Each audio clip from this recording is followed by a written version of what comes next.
How long have you been on carnivore diet? When I was strict carnivore, I probably lost too much weight to the point where I wasn't really enjoying food because I was just eating the meat and it was kind of like an afterthought. Does that make sense? Hmm. I needed to like bring some things in to spice my life up. I mean, I don't know. But my husband is a strict carnivore and has been for about 6 years now, and he Okay. feels so much better. And then, so I've been keto for 26 and a half years or so.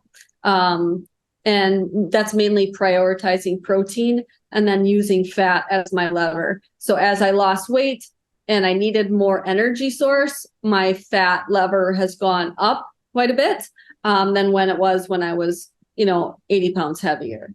When you say your fat lever, what do you mean? My macros. So your macros would be your carbohydrates, protein, and fat. And so my macros definitely changed throughout my lifestyle of eating this way. In the beginning, it was definitely more protein focused, and it's still that protein is there, but then my calories of fat have gone up for my energy because I don't have a lot of fat on my body to use for energy. And so Mhm. that lever has gone up. Okay. Okay. So you have had an evolution of your own keto diet. Absolutely. I think like that's for everybody, as we learn and evolve, like what your diet is today is going to change in 5 years. It's going to change in 10 years. And I think that that's a good thing, is evolving and being open to new ideas. So when I heard that kale is bad for you, I was like, whatever, that's not true. But the, the proof is in the science and you can't deny that.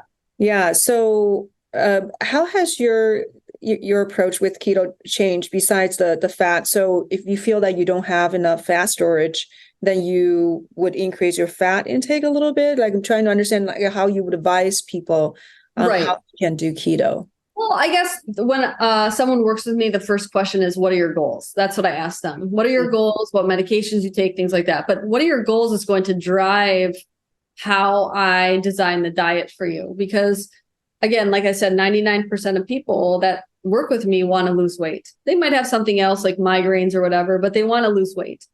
And when it comes for that, the ketosis, you can build ketosis from your own personal body fat. Just like if you fast for longer than so long, you're going to be in ketosis. Babies, the younger you are, the faster you get into ketosis. Babies are naturally in ketosis. And I think that's something that we ignore too. Like it's if a bad thing to be in ketosis and, we're born in that state. But then like what else do they have? Osteopenia or whatever, that's going to kind of drive their personal macros, because everybody has different macros. Your macros are different than mine, and they're different than everybody else's, because your lean mass, and I've seen you lift your weights, your lean that's what is going to drive your protein amount, because you want to get enough protein to maintain and grow that lean mass, because that's the more lean mass you have, the more places for glucose to go. So you can have more carbohydrates if you want them.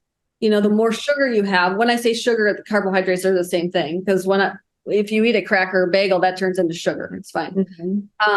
But the more muscle you have, the more places for sugar to go. So you want to maintain that with protein.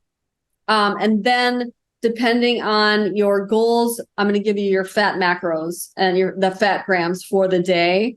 And then carbohydrates, we usually say 30 grams or less, 20 grams if you can. But it's crazy because even eggs, scallops, even carnivore type things will have, liver has carbohydrates. Doesn't mean you have to avoid those foods, but just be aware that they have them too.